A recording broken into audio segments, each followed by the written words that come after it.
Hola a todos, mi nombre es Karel Velázquez, bienvenidos a un nuevo programa de Global Informa. En la primera secuencia hablaremos de las conductas de las personas a pie al momento de contaminar las calles, cómo esto genera un gran impacto en el medio ambiente. Para esto hemos invitado al experto en Derecho Ambiental, César Ipenza, y escucharemos sus opiniones al respecto. En nuestra segunda secuencia para emprendedores hablaremos de cómo cuidar nuestras transacciones comerciales de los robos digitales. Y escucharemos atentamente a Edson Villar, que es experto en ciberseguridad. Finalmente, en nuestra secuencia para el bienestar de las personas, hablaremos de un tema muy sensible que es la convivencia familiar. Para esto tenemos como invitada a la consteladora familiar Evelyn Varga Alfaro. Esperamos que el programa les sea a todos de gran utilidad. Agradecemos a Radio Miraflores La Auténtica por el espacio, los invitamos siempre a ver su programación. Esto es Global Informa, información reveladora, veraz y consciente.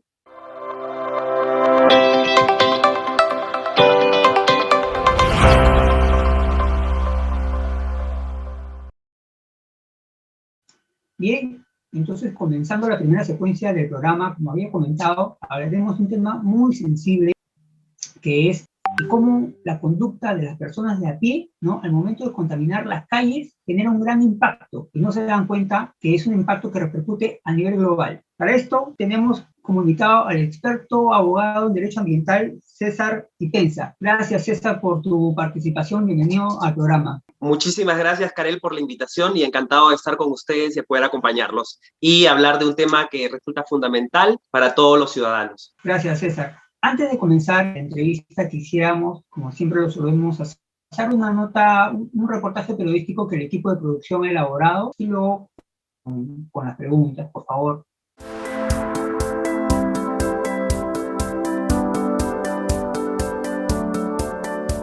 La contaminación ambiental es un problema que nos concierne a todos. Sin embargo, día a día miles de personas arrojan basura al caminar o en lugares prohibidos. Un ciudadano promedio desecha aproximadamente 30 kilos de plástico al año y se estima que en el 2050 habrá más plástico que peces en el mar. Tan grave es la contaminación en el país que el principal río de la ciudad, el río Rímac, tiene más de 900 puntos de contaminación y donde el 85% de la biodiversidad murió. Los transeúntes son los principales infractores, arrojando desmonte o desechos al pasar. En el Perú solo se recicla el 4% de las 900.000 toneladas de plástico desechados para producir una economía circular. Por otro lado, el sector privado también es un agente de cambio en temas medioambientales, al crear alternativas a plásticos de un solo uso y reciclar residuos de aparatos eléctricos. Sin embargo, los pocos esfuerzos que se vienen realizando quedaron insuficientes ante la llegada del COVID-19 en marzo del 2020. Este escenario pandémico nos sumerge en otra crisis, esta vez de medida ambiental. Los residuos hospitalarios como guantes y mascarillas están llegando a ríos y mares, contaminando las aguas naturales. En lo que va del 2021, el Ministerio del Ambiente calcula que los residuos hospitalarios han aumentado hasta en un 90%. Y es que el uso de las mascarillas se ha vuelto indispensable para los ciudadanos, como una prenda de uso diario. Sin embargo, ¿sabemos cómo desecharlas correctamente? Las mascarillas quirúrgicas tardan alrededor de 450 años en descomponerse. Entonces, ¿será posible reciclarlo para darle un mejor uso? Las mascarillas, al estar en contacto con nuestros fluidos, se convierten en material no apto para el reciclaje, ya que podría estar portando el virus. Por ello, se recomienda meterlos en una bolsa antes de tirarlos al basurero, para no poner en riesgo la salud del personal de limpieza. La demanda de estos instrumentos ha aumentado en el consumo de derivados del plástico, invalidando la ley número 30.884, que regula el plástico de un solo uso, el cual entró en vigencia en 2018. Cada año los océanos reciben unas 8 toneladas de plástico. La buceadora sueca y defensora de la vida subacuática, Saika Erkumen, busca crear conciencia sobre el daño ambiental. Se sumerge y va grabando la cantidad de plásticos que encuentra dentro del agua. Esto está llegando a nuestros mares con la lluvia y el viento, y esto supone un nuevo riesgo porque en estos residuos clínicos el virus puede seguir propagándose. La falta de concientización y conocimiento sobre cómo desechar estos instrumentos nos hace retroceder en la lucha por el cuidado del planeta y que además resulta peligroso para nuestra salud. No existe data sobre una recolección selectiva por parte de las municipalidades. Mientras, dentro del hogar se produce una gran cantidad de material contaminado, el cual no está sujeto a ningún nivel de control sanitario. Una iniciativa para cambiar este panorama la tuvo el municipio de Breña. Tenemos como 25 tachos en el depósito, que no lo ponemos todo el día porque la gente se lo roba, señorita. Se lo roba, pero están acondicionándolo para poder amarrarlos en postes y así poder que la gente deseche sus guantes, sus mascarillas y los deposite. Estos residuos biocontaminados se encuentran desbordados en las calles y los recolectores de desechos se rehúsan a recogerlos por temor al contagio. Es trabajo del Estado planificar estrategias que involucren a los 3 niveles de gobierno y a la ciudadanía para eliminar las toneladas de residuos. Algunos científicos ya han propuesto soluciones. Nosotros recomendamos y hemos recomendado anteriormente la incineración adecuada. Muchas personas toman el error de una incineración con las emisiones de gases tóxicos, pero no. Ya hay máquinas y tenemos las máquinas con tecnologías japonesas y coreanas ya en la incineración sin la emisión de ningún porcentaje de gas tóxico. Ya que si tan solo el 1% de las mascarillas se desechan de forma incorrecta, alrededor de 10 millones de ellas terminarán en el mar, sin agregar los demás residuos. Bien, César, luego de haber visto la nota alarmante sobre la contaminación que se está dando con los materiales como mascarillas, guantes, ¿no? Y eso es un ejemplo nada más. Hay mucha, la gente contamina y bota basura a la calle pensando que no existe un real impacto, y al hacerlo esto masivo, es más una forma de conducta. Esto trae un impacto vital para el planeta, pero la gente no lo está viendo así. Primera pregunta que surge es si en el caso del Perú existe una educación medioambiental o no existe. Bueno, en principio yo iría un poquito más atrás, Karel, diciendo que la gente siente que el tema ambiental es un tema decorativo, superfluo, que no es importante, cuando todo se vincula a nuestra salud, ¿no? Y por eso cuando hablamos del tema ambiental estamos hablando directamente en los temas que afectan a la gente, a la vida misma, ¿no? Y entonces, por ejemplo, cuando se desecha de manera inadecuada los residuos sólidos, esto afecta a nuestra salud y esto encarece nuestra vida misma, ¿no? Entonces, definitivamente creo aquí que el gran rol de la ciudadanía no es suficiente y por tanto la educación que podríamos llamar ambiental es todavía incipiente en nuestro país. A pesar de los importantes avances que han habido, creo que todavía nos falta mucho, porque la gente ve normal tomarse una bebida, una gaseosa y tirarla por la ventana del coche, ¿no? O agarrar los residuos y tirarlos en la puerta, o desechar las mascarillas, como vimos, y tirarlas al piso. Esto es algo normal. Lamentablemente, no hemos podido asumir o llevarlo al interno, que esas acciones afectan directamente en nuestra vida misma y afectan a nuestro planeta, que es nuestra casa común, ¿no? Porque no hay otro planeta donde más irnos a vivir. Entonces, si afectamos esta casa común, estamos afectando a nosotros mismos. Y con respecto a ese hábito de ensuciar y contaminar donde quiera que estemos, que no solamente es un hábito de un grupo de personas, sino parece que es una conducta, podría decir ya humana, ¿no?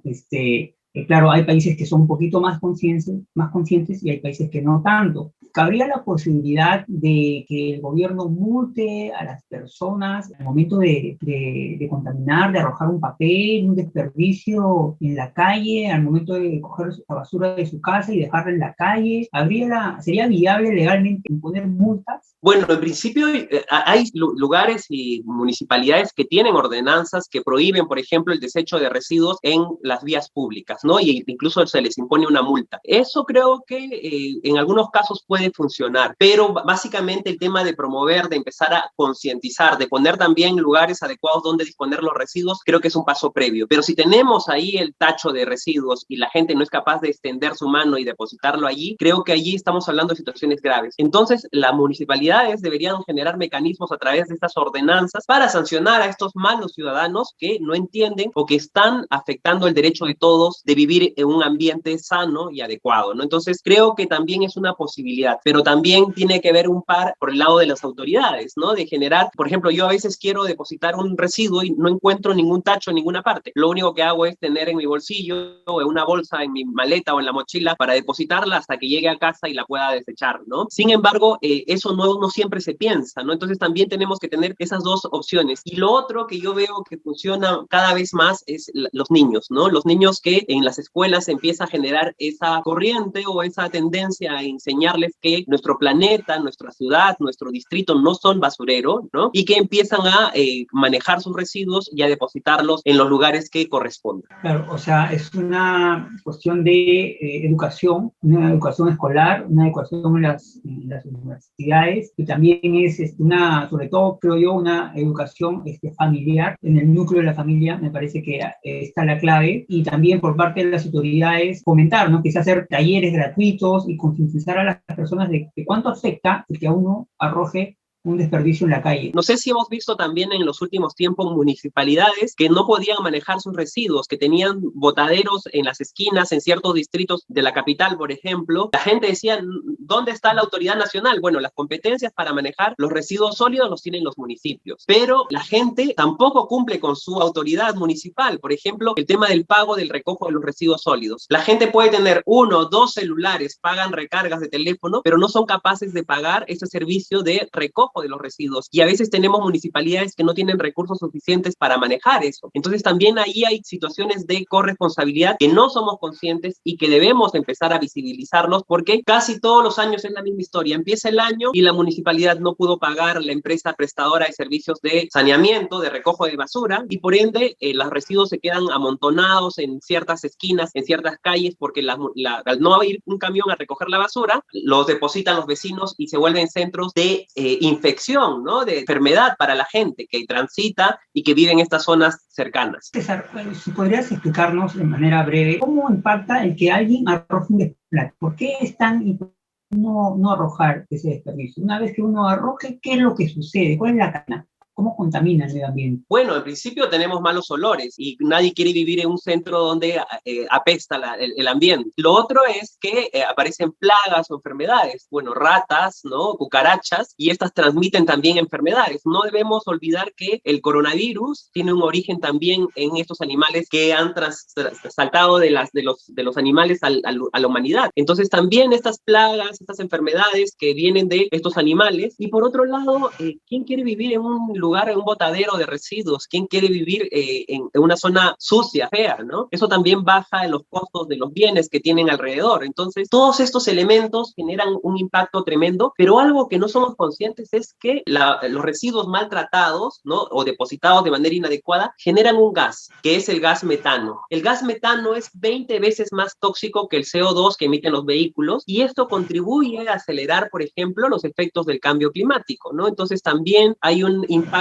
además, con el cambio climático y también en la salud pública, en general en todo, ¿no? Entonces, eso perfectamente es manejable. Algunos municipios de nuestro país han emprendido, por ejemplo, el recoger la basura segregada, que se llama segregación en fuente, ¿no? Por ejemplo, en mi casa aquí en Villarrica, en Oxapampa, nosotros tenemos tachos de distintos colores en casa, y tenemos para orgánicos, para plásticos, para cartones, ¿no? Para metales, y todo esto de aquí, por ejemplo, el orgánico se recoge el día lunes, y con esto hacen compost, que luego se convierte en abono para los jardines, para las chacras, y eso es importante. Entonces podemos darle una vida útil, podemos aprovechar esos residuos que normalmente los pensamos que son basura, ¿no? Claro, claro. Y con respecto a la opción más conocida, esa, la de reciclar los objetos, ¿no? Que la gente bota, ¿existe otra opción de reciclaje? Bueno, para cartones, ¿no? Para papeles, para botellas de plástico, que se hace el PET, ¿no? La fibra, ¿no? Los vidrios vidrios, los residuos orgánicos, los que desechamos cuando preparamos los alimentos, todo esto tiene un valor adicional, ¿no? Entonces tenemos una nueva ley de gestión integral de residuos sólidos que plantea todos esos mecanismos, la reutilización, ¿no?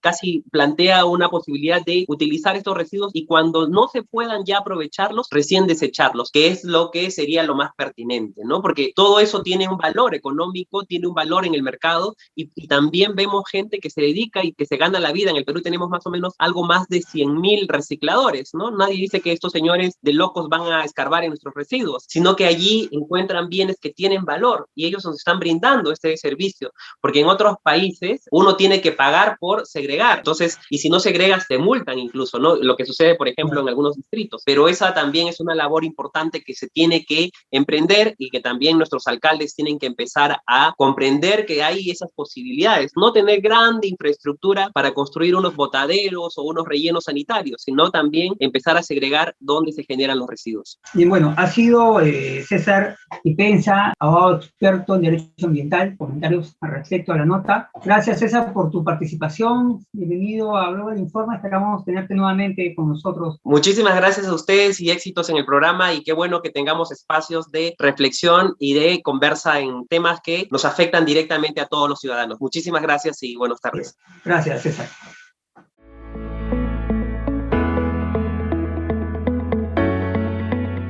Bien, luego de haber escuchado a nuestro invitado César Ipenza, quien es abogado especialista en Derecho Ambiental, y de haber visto la nota periodística del equipo de producción, quisiera darles alguna información relevante al tema y finalmente dar mis impresiones. Primero, comentarles que la consultora Global Innovation Consulting en marzo del año pasado detectó que quien está realmente, o la situación más crítica dentro de la pandemia, es el planeta, el medio ambiente.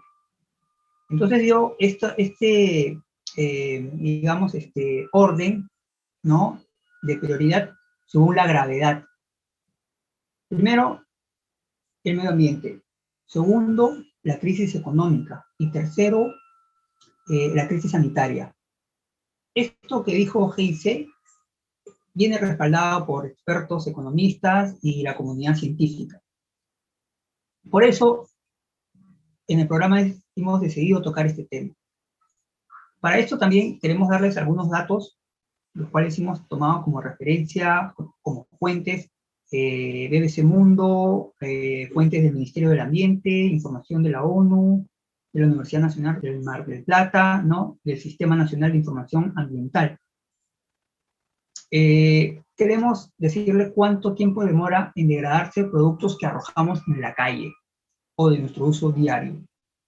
Como por ejemplo, el papel demora 1 año, las colillas de cigarro demoran 2 años, los chicles demoran 5 años, las latas de refresco entre 200 y 500 años, las tarjetas de crédito o también telefónicas hasta 700 años, las pantallas de celulares 4.000 años, las mascarillas 400 años. Y mucho más productos, como por ejemplo las botellas de vidrio, más de 5.000 años, las botellas de plástico, ya les mencioné, 700 años, y las bolsas plásticas de 100 a 1.000 años. Entonces hay que ser conscientes de lo que consumimos y saber el proceso de producción de este producto. Por ejemplo, al momento de pedir una comida por delivery, esta viene con un montón de insumos, una caja, viene con un exceso de servilletas, de sachets, de salsas, etcétera, etcétera, etcétera. Solo para tomar un ejemplo, las servilletas, que por lo general vienen en exceso, ¿no?, y no las usamos todas. ¿Cuál es el proceso de esa servilleta? De producir esa servilleta. Primero, se tala un árbol por una empresa que de repente, y muy probable, no tenga una cultura de reforestación. Es más, se sabe ya que en la pandemia hay un incremento notable de la reforestación a nivel mundial, no solo en Perú, sino a nivel global, porque había un descuido de las autoridades porque su atención está en la crisis sanitaria. También se promueve y se fomenta la mala remuneración y las pésimas condiciones laborales de las personas que talan y están en esta cadena de producción, para que al final tengamos ese papel que nos viene, como les comento, a veces en exceso y que no usamos y que en su mayoría la gente lo bota en la calle. Peor aún, lo que vamos a comer, si tiene carne, ¿no? Que a veces o lo comemos sin ganas, o no es una necesidad, solo es un gusto, ¿no? O a veces comemos y botamos la mitad. Tener en cuenta y saber el proceso que pasó el animal, ¿no? Para que ese plato de comida llegue, ¿no? A tu mesa. Ser conscientes de ese proceso de tortura que pasa el animal por un plato que a veces come sin ganas, ¿no? Come sin apetito, ¿no? Entonces, entender eso, ser conscientes de lo que estamos consumiendo. Y con respecto también a los datos, hablemos de los desechos en el Perú. Cada recolector de basura recoge 13 toneladas de basura por distrito. En el Perú hay más de 1.800 distritos, saquen su cuenta. En Lima se recoge 8.000 toneladas de desperdicio, que es directamente proporcional a cada habitante. O sea, en esos 8.000 está mi desperdicio, está tu desperdicio, el desperdicio de todos nosotros. Y se estima que para el 2025, según el Banco Mundial, esta producción de desechos se duplique. Ahora, ¿dónde viven los habitantes que más contaminan la capital? Tenemos aquí que San Juan de Lurigancho es el primero. San Martín de Porras, Cercado, Ate y Villa María del Triunfo. Son los distritos o son los habitantes donde más contaminan. También están aquellos distritos donde hay muchos negocios, donde están las corporaciones, donde se generan mayores ingresos, como por ejemplo San Isidro, que cada habitante produce 3 kilos de basura al día. Por eso estamos en el lugar número 22 a nivel mundial de país contaminado y en el número 8 a nivel Latinoamérica. También porque hay un exceso de usos de carros particulares. Y que esto no es más que un estereotipo, no es necesario que todos tengamos un auto. Ahora podemos tener una bicicleta, una moto eléctrica o usar otro transporte. También el peruano arroja 1 kilo de basura por día. Y entre ese kilo de basura está compuesta básicamente de plástico. Y como ya he mencionado, el plástico demora en degradarse entre 100 y 1000 años. Y esa basura no está clasificada, lo cual regresa a nosotros a través de gases tóxicos que contaminan nuestra salud y el planeta. Por esa razón estamos en estos puestos, número 8 a nivel Latinoamérica y número 22 a nivel mundial. Finalmente, ya para acabar, dejarles una reflexión contándoles algo. Yo practico deporte acuático en la playa. Cuando salgo del mar a las 6 de la tarde, con el toque de queda, veo que la policía está invitando a las personas que están en la orilla, que están cercanas, ¿no? Y que están conglomerados para ver el mar, las invita a retirarse. Las personas con sus hijos, con sus abuelos, los jóvenes, los chicos, las chicas, los adultos, ¿no? Se van y dejan ensuciado, ¿no? Playa. Las autoridades, ¿ustedes creen que les llama la atención y los invita a recoger su desperdicio? No, simplemente da por algo natural, se entiende que es algo natural, es un acto innato de la persona, ¿no? Y que dejan sucia la playa, las autoridades no les dicen, no les llama la atención para que lo recojan y se van. Esto lo veo en todas las playas en las que voy, ¿no? En todos los estratos sociales lo veo siempre. Entonces, ¿qué sucede con nosotros que tenemos ese hábito de ensuciar donde quiera que estemos, ¿no? Por eso existe esta pandemia. Hay un desequilibrio entre la salud humana y el medio ambiente. Estamos contaminando el medio ambiente y el medio ambiente está respondiendo, ¿no? Manifestándose a través de esta pandemia. Esta pandemia sí va a pasar y habrán muertos, ¿no? Y habrán heridos, ¿no? ¿Qué pasará más adelante si seguimos contaminando el planeta como lo estamos haciendo ahora, botando un desperdicio a la calle, un papel, ¿no? No siendo conscientes de lo que consumimos? ¿Qué va a pasar? ¿Otra pandemia mucho más letal? No esperemos esto, hagamos los cambios que tengamos que hacer nosotros, no esperemos el Estado, no esperemos la municipalidad, no esperemos la sociedad como si fuera un ente con vidas, no, hagámoslo nosotros, no esperemos el sector privado tampoco que haga algo, hagámoslo nosotros. Hemos visto en esta pandemia que quienes más contaminan somos nosotros, las personas de a pie, porque el año pasado, en el primer confinamiento, cuando todos estuvimos encerrados, el planeta se empezó a recuperar rápidamente, lo cual ya no sucede así, no es así ahora. Hagamos el cambio, y hagamos un cambio y un estilo, y tengamos un estilo de vida, digamos, más consciente con respecto a nuestro entorno, a nuestro planeta, al lugar donde estamos. No ensuciemos más. Espero que esta reflexión, que los datos les sea de utilidad, y continuamos con el programa.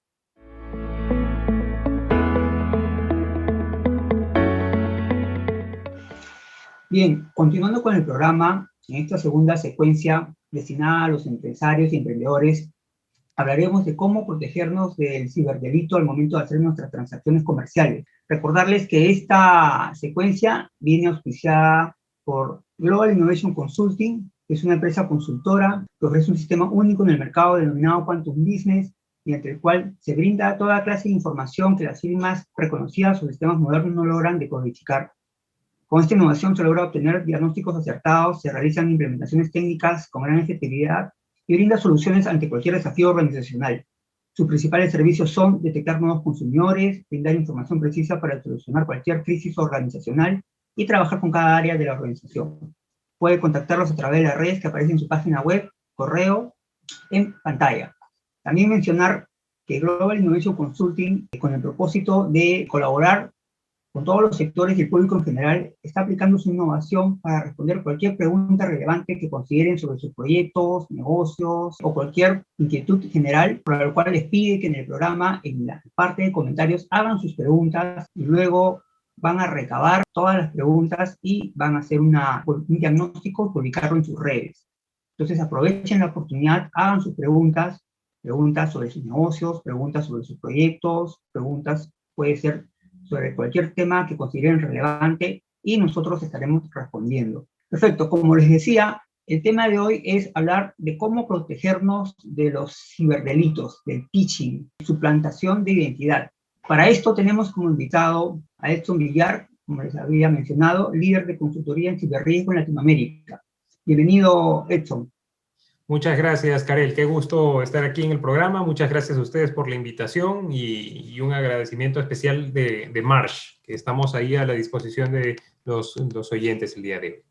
Perfecto. Sí, antes de comenzar la entrevista, quisiéramos pasarte un reportaje periodístico que ha elaborado el equipo de producción y luego comenzar con la entrevista, por favor. Con gusto, claro que sí.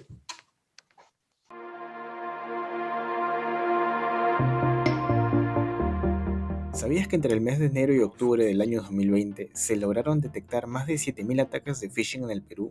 Y esto solo del estudio que pudo realizar la compañía en ciberseguridad y antivirus denominada Kaspersky. También se debe recordar que el phishing es una modalidad muy popular y engañosa de robar información mediante correos electrónicos que parecen ser confiables, como los mensajes de bancos, pero estos resultan estar manipulados para que el usuario caiga en el anzuelo del ciberrobo. Mayormente, estos ciberdelincuentes se hacen pasar como marcas bancarias reconocidas, como sistemas de pagos, o también como supuestos contribuidores de numerosos premios que no existen. En los tiempos de pandemia, su principal objetivo son los usuarios de dispositivo móvil, ya que el uso de transacciones financieras por estas plataformas se ha incrementado considerablemente.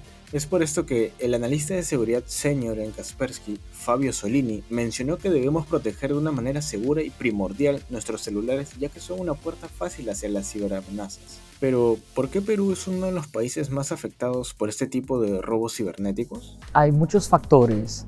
El primer es como la educación digital de la gente que no sabe reconocer un ataque o un riesgo. Por otro lado, hay la ganancia del criminal o el interés del criminal que ve una oportunidad de obtener plata fácilmente robando de la gente que tiene poco conocimiento. Y de verdad lo hacen de manera masiva porque hoy todos estamos conectados. Aparte de que en nuestro país no existe una buena cultura digital, se sabe también, según la consultoría EI Perú, que solo el 27% de las empresas en el Perú incluyen a la ciberseguridad en sus etapas de planificación, por lo que el cibercrimen sigue extendiéndose aún más en el entorno empresarial. Francisco Escudero, quien también es socio de EI Perú, alegó que el 90% de los clientes que habían sufrido ataques cibernéticos recién tomaron medidas de ciberseguridad después de haber sido perjudicados, en donde se demuestra que tampoco hay una cultura de prevención frente a estos ataques en la ciberred. Pero, ¿cómo podemos evitar estos robos cibernéticos y sentirnos seguros en el mundo del Internet? En el caso de los mensajes sospechosos que llegan a los móviles, se debe evitar clicar en los enlaces de los mismos, según el experto de Kaspersky. Asimismo, cuando se detecta un movimiento extraño que no se haya realizado en la cuenta bancaria, contactarse inmediatamente con el banco para evitar fraudes. Por otro lado, en el tema de las compras online, según Miguel Morachimo, quien es experto en temas digitales y de redes, asegura que si vamos a realizar compras en tiendas virtuales, estas sean reconocidas o recomendadas. Tratar de siempre comprar en un sitio conocido, ya sea que se trate de una tienda en la que en el pasado hemos comprado, o de una tienda o negocio que nos han recomendado. Una segunda idea es sospechar de las ofertas que parecen muy buenas para ser verdaderas. Casi siempre, si encontramos un producto que está por debajo del precio del mercado o que te ofrece que te lo van a entregar inmediatamente, hay que ser un poco más cuidadosos porque es muy probable que sea una estafa. Lo tercero es evitar pagar por adelantado si es que estamos comprando en un sitio que no conocemos, si es que estamos comprando por primera vez en un establecimiento, por una página de Facebook, etcétera. Tratar de que el pago sea en simultáneo con la entrega del producto para evitar ser engañados. Otro consejo consiste en siempre dudar de las ofertas que vemos por internet y comparar el precio con distintos negocios y no caer en enlaces falsos que puedan redireccionar a otros sitios web maliciosos. En conclusión, siempre se debe estar pendiente de todos los enlaces a los que entremos, ya que nos puede llevar al robo de nuestra información bancaria o personal. Asimismo, siempre estar vigilante de los productos que vayamos a comprar y cambiar nuestras contraseñas mensualmente. Por último, a manera de reflexión, los emprendedores no deberían dejar de lado el tema de la ciberseguridad en sus empresas. Como hemos visto, tener una buena seguridad online nos evitará enormes pérdidas si es que se sufre un ciberataque en el futuro. Luego de ver la nota, la primera pregunta que surge es ¿cómo una persona puede reconocer un robo digital? Buenísimo. No, pues, Karel, creo que primero es interesante plantear la situación y te digo, en March, hace unos meses, acabamos de publicar un informe en conjunto con Microsoft para ver el estado de ciberseguridad en Latinoamérica. Y en realidad, pues los temas son bien preocupantes. Los tres principales tipos de ataque que se han incrementado a partir de la pandemia, efectivamente, como bien lo mencionabas, el número uno es la ingeniería social, el phishing famoso, ¿no? Entonces, el phishing tiene dos formas de actuar en ese sentido. Por un lado, tú vas a encontrar que el phishing en sí va a ser la estafa, ¿cierto? Por ejemplo, cuando alguien nos suplanta la identidad de un banco, suplanta la identidad, por ejemplo, de si nos roban un dispositivo Apple, suplanta la identidad de Apple o de Google si nos roban un iPhone, un Android, ¿cierto? O de repente el phishing va a ser ese punto de entrada para otro tipo de ataque. El segundo tipo de ataque que se ha incrementado a partir de la pandemia es el malware. Y justamente, pues lo vemos desde este software malicioso que le abre la puerta al delincuente hacia nuestras organizaciones, o lo vemos en la forma del ransomware, que normalmente pues termina afectando a toda nuestra organización, bloquea nuestros equipos y luego nos pide un rescate para poder acceder de vuelta a ellos. Y el tercer tipo de ataque que se ha incrementado como consecuencia de la pandemia es justamente los ataques a las aplicaciones web. ¿Y esto por qué? Porque pues justamente en este foro de emprendedores vamos a tener muchísimas organizaciones, muchísimas empresas que seguramente han comenzado con sus negocios en e-commerce. Antes, pues tiendita física, ahora negocio en e-commerce, ¿cierto? Y esto lo que trae consigo es que, lógicamente, los delincuentes también hayan incrementado el foco, hayan focalizado más sus ataques en estas nuevas aplicaciones. Entonces, realmente, esos son como los tres tipos principales de ataques que se han incrementado. De cara al phishing específicamente y a la ingeniería social, ¿cómo podemos reconocer este tipo de situaciones? Bueno, la verdad, algo que normalmente ocurre en este tipo de ataques es que, pues por lo pronto, lo que vamos a tener es que el delincuente nos va a contactar haciéndose pasar por una organización, ya sea por correo electrónico, por mensaje de texto, WhatsApp o quizás incluso por llamada telefónica, ¿cierto? Para obtener datos que nosotros normalmente no se los... El banco ya tiene. Entonces, nosotros normalmente no deberíamos entregar ese tipo de información.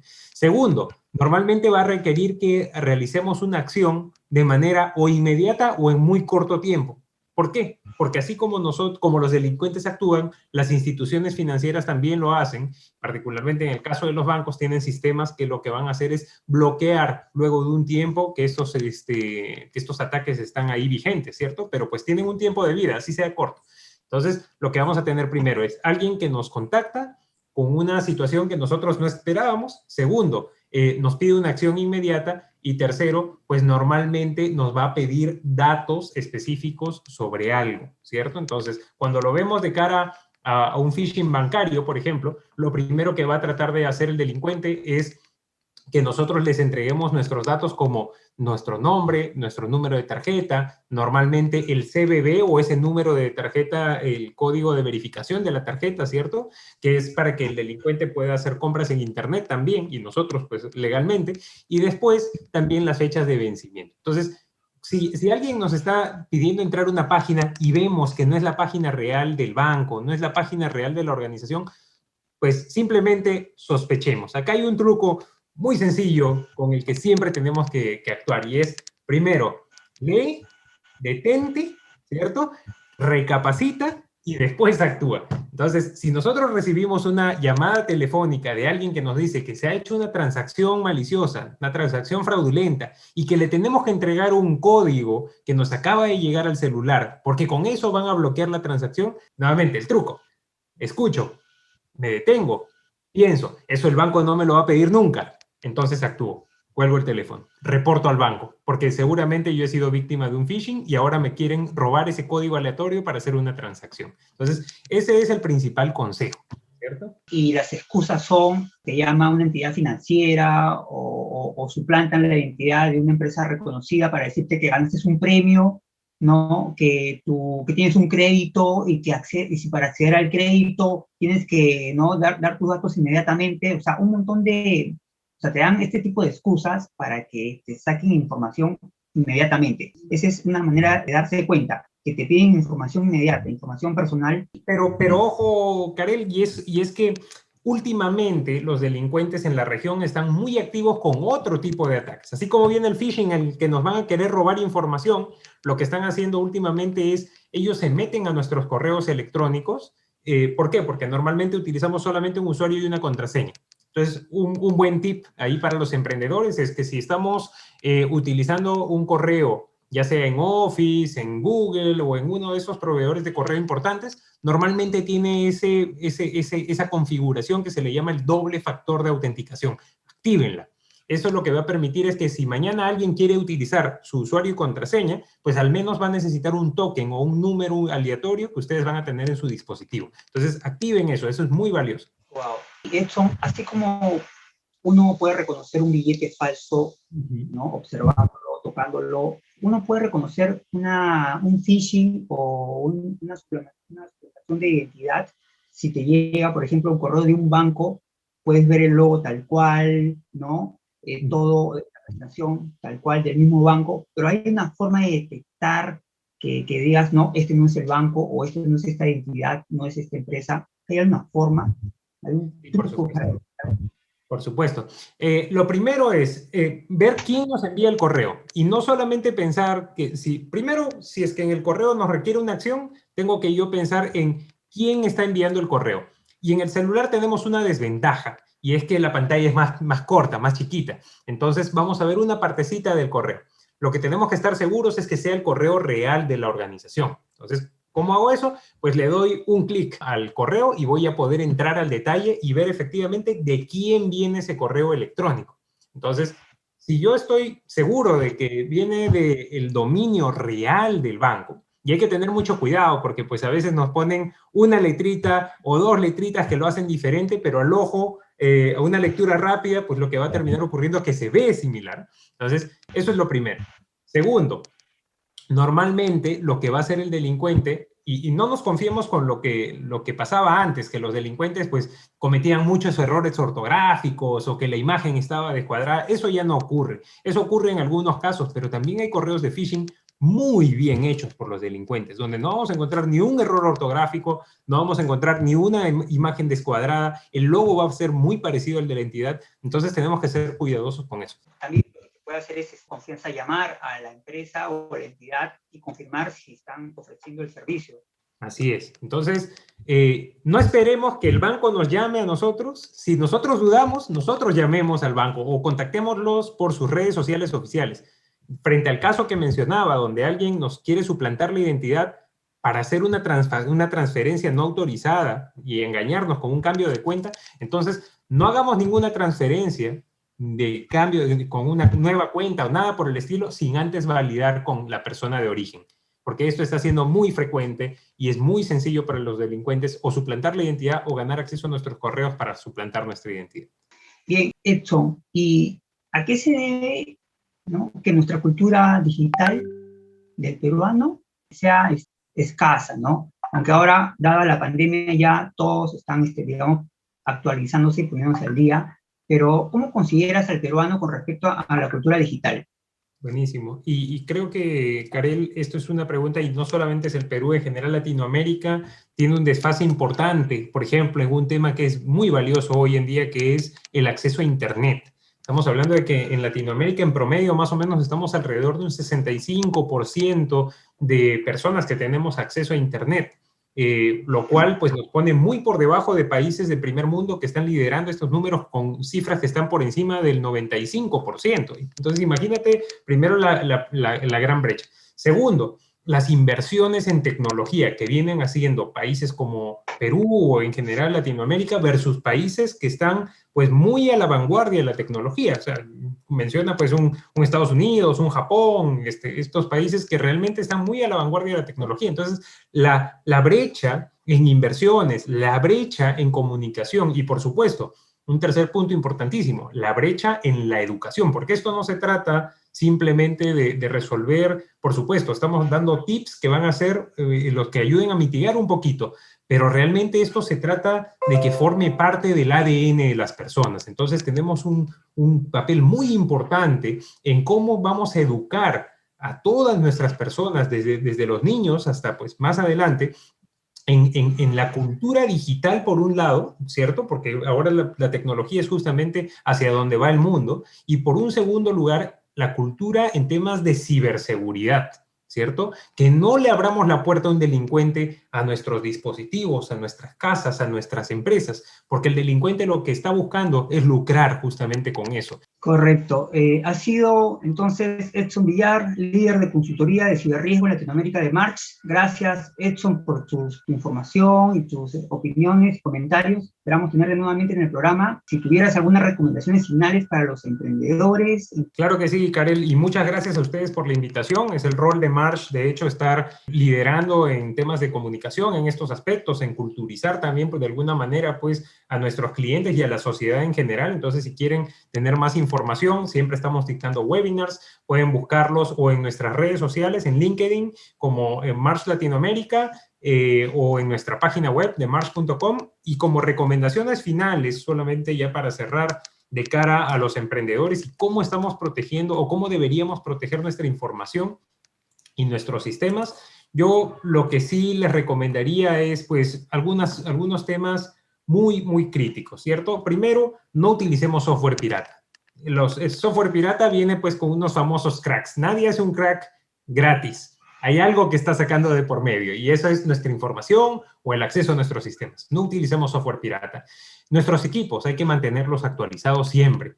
El uso de software antivirus es algo crítico hoy en día. Y por supuesto, si es que vamos a tener una brecha de seguridad, lo que tenemos que tener es justamente copias de seguridad, esos famosos backups que escuchamos tanto de nuestra información.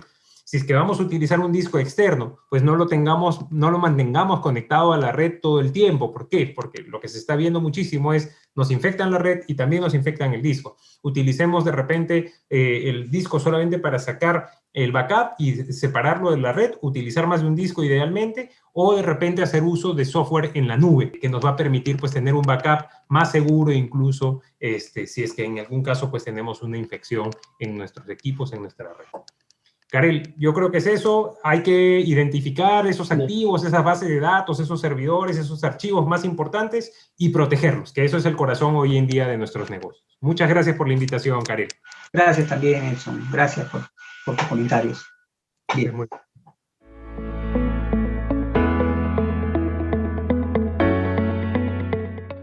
Bien, y en nuestra última secuencia tenemos como tema hablar de la familia en esta época de pandemia, de confinamiento y de crisis económica. Cómo las familias se están desenvolviendo en un contexto no habitual, porque ahora todos pues estamos bajo un solo techo, trabajando, estudiando y compartiendo, ¿no? Para esto, mencionar que esta secuencia viene auspiciada por Global Holistic Treatment.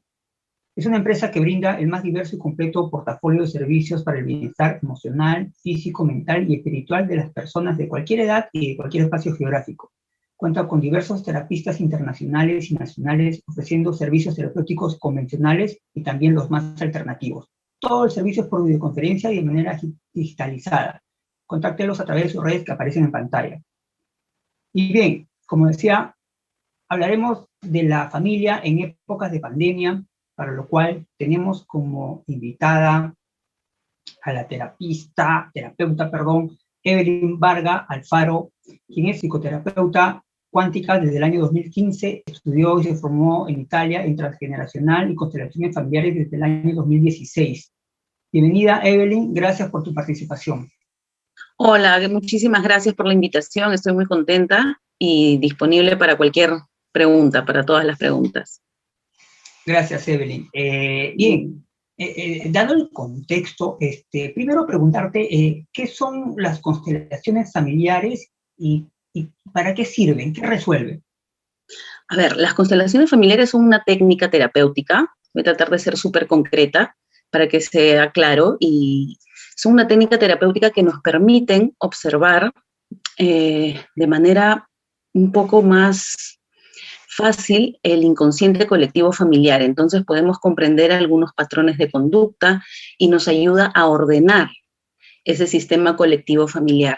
A nivel sistémico, podemos ordenar cosas que a nivel familiar han estado un poco desordenadas y que nos afectan actualmente en nuestra vida, ¿no? Eso en sí es las constelaciones familiares. ¿Y a qué te refieres con ordenar el sistema familiar? Porque a veces, a ver, hay diferentes situaciones en la familia que nos pide tomar ciertas decisiones. Muchas veces esas decisiones a veces no son las más acertadas. Luego todas estas situaciones se heredan a los hijos, entonces pasan de abuelos a padres a hijos. Entonces, cuando se hace una constelación y la persona que consulta comprende qué es lo que ha pasado, qué es lo que ha suscitado esa situación, entonces esa misma toma de conciencia de la persona hace que se mueva la energía inconsciente y eso se va ordenando en todo el sistema familiar, ¿no? Es mover energía inconsciente de todo el sistema familiar, aunque sea solamente una persona que consulta, se mueve todo el sistema familiar, se ordena. Por eso hay un plazo de tiempo entre constelación y constelación, en donde esa energía se va ordenando y va tomando la posición correcta. O sea, de los roles familiares a veces se distorsionan, entonces con las constelaciones se van ordenando a nivel sistémico, a nivel energético, si lo llamamos de alguna manera. Entonces, basta que una persona se haga una consulta en constelaciones familiares y ese familiar, esa persona ya va ordenando todo su clan familiar, su núcleo familiar. Exacto, sin que ellos tengan que intervenir en la consulta, y además entiendo por escucharte que hay que respetar un orden jerárquico, ¿no? Un orden papá, mamá, hijo, hija, que, claro, bueno, que a veces los hijos toman el rol de los padres por una preocupación excesiva a ellos, o viceversa, a veces los padres toman el rol de los hijos, ¿no? Y a veces pasa, ¿no?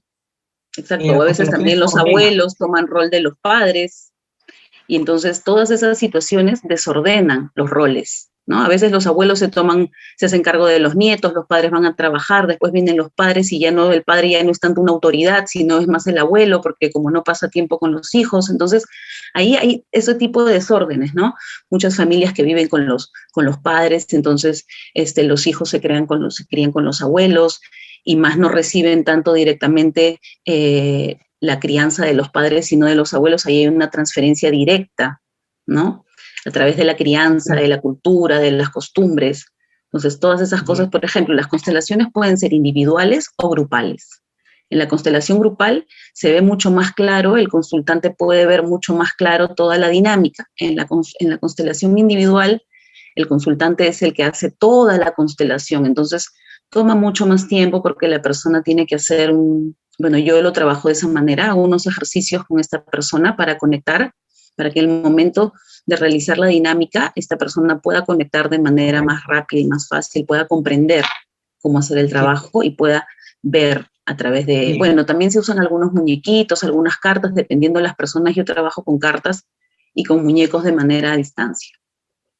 Bien, Evelyn, y ahora situando las constelaciones y las terapias familiares en este contexto de pandemia, ¿no? Antes los padres paraban más en el trabajo que en la casa, los hijos paraban más en la universidad que en la casa, ¿no? Ahora todos estamos bajo un solo techo, trabajando, estudiando, ¿no? Compartiendo deberes y responsabilidades dentro del hogar. A eso surgen las personalidades a veces incompatibles y se dicen que muchas veces las familias son incompatibles, ¿no? En esta época de pandemia estamos todos encerrados. ¿Cómo las constelaciones podrían resolver estos? ¿Y qué deberían hacer si nos puedes dar una... ¿Y qué podríamos hacer las familias, todos, en estos casos de que quizá por algo pueda armar una enorme discusión? ¿Qué consejos nos das y cómo resuelve las constelaciones, por favor, Evelyn? A ver, te explico. Mira, las constelaciones familiares de todas maneras nos ayudan, como te repito, a observar esa dinámica familiar, ¿no? Entonces, ahora es verdad que con esta pandemia estamos todos encerrados, como tú dices, y es muy difícil mantener las relaciones armoniosas, ¿no? Porque ahora, pues, quienes no estaban nunca, ahora están todos metidos, sale el carácter del uno, la personalidad del otro, el carácter del otro y así. Obviamente la pandemia nos tiene que enseñar, de todas maneras, tolerancia y un poco de introspección. Entonces, yo creo que tenemos que ser introspectivos en este momento y observarnos cada uno a nivel interno, cuáles son las emociones con las que estamos conviviendo en esta situación.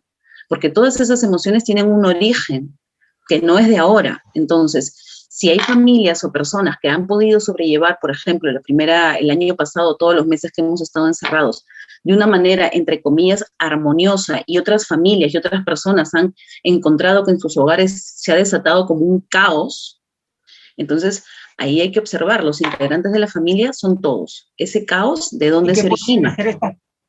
¿Qué podrían hacer estas personas que de pronto se activó el caos y que se dieron cuenta que no son incompatibles y que pues hay un clima tenso en el hogar? ¿Qué consejos podrías dar a estas personas? Yo lo que siempre digo es que uno, empezando, contacte con su ser interior, ¿no? O sea, que tome conciencia de cuáles son esas emociones: rabia, ira, dolor, tristeza, frustración, que cada uno tome conciencia de eso. Y dos, de todas maneras sería bueno buscar ayuda, pero no todas las personas tienen la posibilidad de buscar ayuda. Eso es algo importante. Dos, encontrar algún hobby, alguna cosa que le pueda ayudar a canalizar esa frustración, rabia, ira, cualquier sentimiento, emoción que sea negativo, tenemos que encontrar dentro de casa, dentro del mínimo espacio que tengamos, aunque sea un librito para pintar, una lectura que nos dé tranquilidad, un poquito de música. Yo diría que sería súper, súper bueno poder salir a caminar, pero dadas las circunstancias, nos dan, creo, una horita. Si pudiéramos utilizar media hora o 20 minutos de caminar, aunque sea 3 veces a la semana, para poder respirar, disipar, porque el ejercicio es lo que mejor nos ayuda a canalizar el estrés. Pero estas circunstancias no nos lo permiten. Y brevemente, ya estamos con el tiempo, Evelyn, brevemente, ¿cuáles son los beneficios, ¿no? que trae esta realidad de estar todos juntos en el hogar? ¿Debe traer algún beneficio, algún aporte a las familias? Brevemente, Evelyn, para terminar la entrevista. Sí, de todas maneras yo estoy convencida que sí es algo positivo de alguna manera. Quizás algunos digan, bueno, ¿cómo va a ser positivo si tengo mi casa dentro de un caos, ¿no? Pero ese caos nos hace ver cuáles son las cosas que de repente no están funcionando correctamente en la familia y tomar medidas. O sea, a veces no solamente es ver lo que está mal y echarnos a llorar, es ver lo que está mal y estar contentos, porque en el momento que tenemos la oportunidad de ver, estamos tomando conciencia de cuáles son las cosas que podemos cambiar y mejorar. Entonces, eso yo creo que es lo más beneficioso, ¿no? El tomar conciencia de cuál es todo lo que está mal para cambiarlo y arreglarlo, porque esa es la posibilidad que tenemos. No solamente ahora, en general, ¿no? Cuando uno toma conciencia de que algo no está bien, pues la posibilidad inmediata es ¿cómo hago para mejorarlo? Y yo creo que esa es dentro de todo la misión de este tiempo, ¿no? De esta época de pandemia. ¿Cómo mejoro yo? ¿Cómo mejoro mi familia? ¿Cómo soluciono de manera interna los problemas familiares, sociales de la mejor manera? Y eso es buscando siempre un poquito de introspección.